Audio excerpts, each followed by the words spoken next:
All right. You're gonna learn today. What's up, YouTube? So today we are installing the Monroe 58595. These are load adjusting shocks. Now these, I'm getting ready to install these on my 2001 Dodge van. It's pretty much the same for all Dodge vans, but let me show them to you. This is them, YouTube. They are a thing of beauty. You see this thing? Now, I'm going to give you guys my personal experience with this. This is not my first pair of these. I have owned these shocks, not this pair, but this model shock for 20 years. I had them on the first Dodge van I have, and since I always buy Dodge vans, I just kept taking the same pair off and throwing them on the next van every time I bought a new van. Now the reason I'm buying them new this time is because I still have my last van. So I have the last one and this one that I just bought, so I'm buying a new set for this van individually. Now I will tell you, these shocks are great. Now when you're looking at the load bearing, the main ones you're going to see are either going to be the Monroes or the Gabriels. The main reason I originally went with the Monroes as opposed to the Gabriels is because the Monroe shocks add 1,100 extra weight capacity. Like you can carry 1,100 pounds more with these shocks. The Gabriels only did 500 pounds more.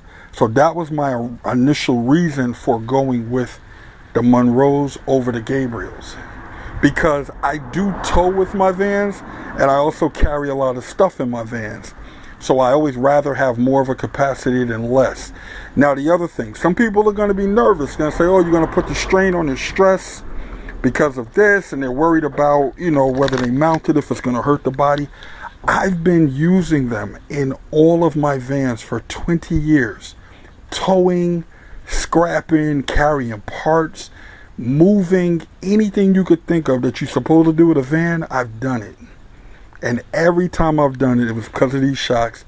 They don't squat, they don't do anything. And I've never had a problem. The tab has never broken off the axle, because I know people are concerned that that will happen. It's never happened to me. I would not be buying another set if I had those type of problems. I've never had a problem. That's why I use the exact same pair for 20 years with no problem. So now, got another fresh pair. I'm going to use these for another 20 years. So, that's it, YouTube. Now, they are model 58595. This is for the Dodge, full-size Dodge Ram van. I'm about to install them. This is what I'm going to tell you guys. If you've never installed these are not like regular shocks. You cannot squeeze them together. Can't do none of that. Not by hand.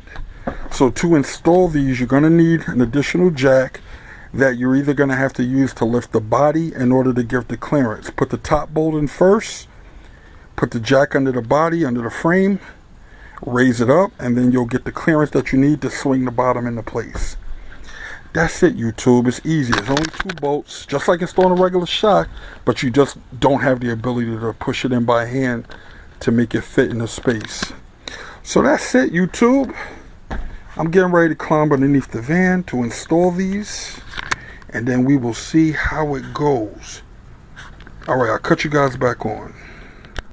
Alright, YouTube, before we install them, what I'm going to do is measure the height, because I know some people want to know if those shocks are going to raise the rear end up or not. They do, but we're going to see how much they will raise the rear. So the ground is not exactly level, but I'm going to try to measure right in the center and get a reading. And it looks like we are 33 5/8. 33 5/8 is the number. So we will check it right after I install the shocks. I'll cut you guys back on. Alright, YouTube, this is the top bolt.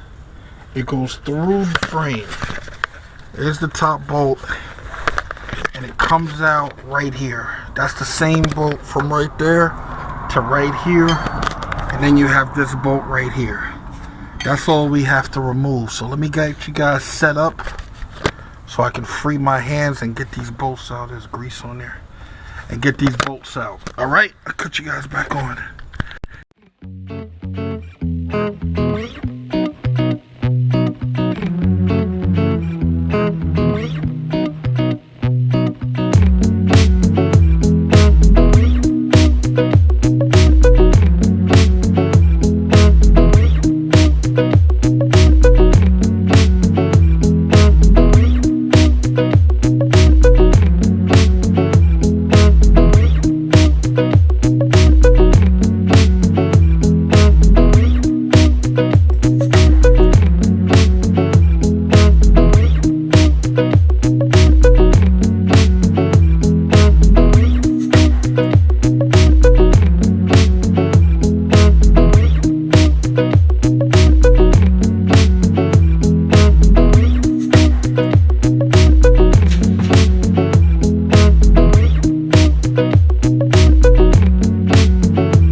Alright, so here's the old shock I just took off versus the new shock. The new shock is wider. The new one looks a little bit longer. It's not a big deal. Now, the reason they only give you a new top bolt, because they don't give you both. They just give you just the top bolt. And the reason why is because the top bolt is longer. You see, the top bolt is longer because these are a little wider at the top, so it's not going to get as close as possible. So you need that little longer bolt to be able to catch it. And that's it. So you have to reuse your old bottom bolt, but use the new top bolt. That's it. Let's get back to work. Let's put the new one in.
Alright YouTube, so you guys remember before I put the new shock on, I measured it. I believe it was 33 5/8. Now we're going to measure after. Same spot. And now we are at 34 3/4. So it did raise the suspension. So if your car or your truck is sagging, this will raise it up.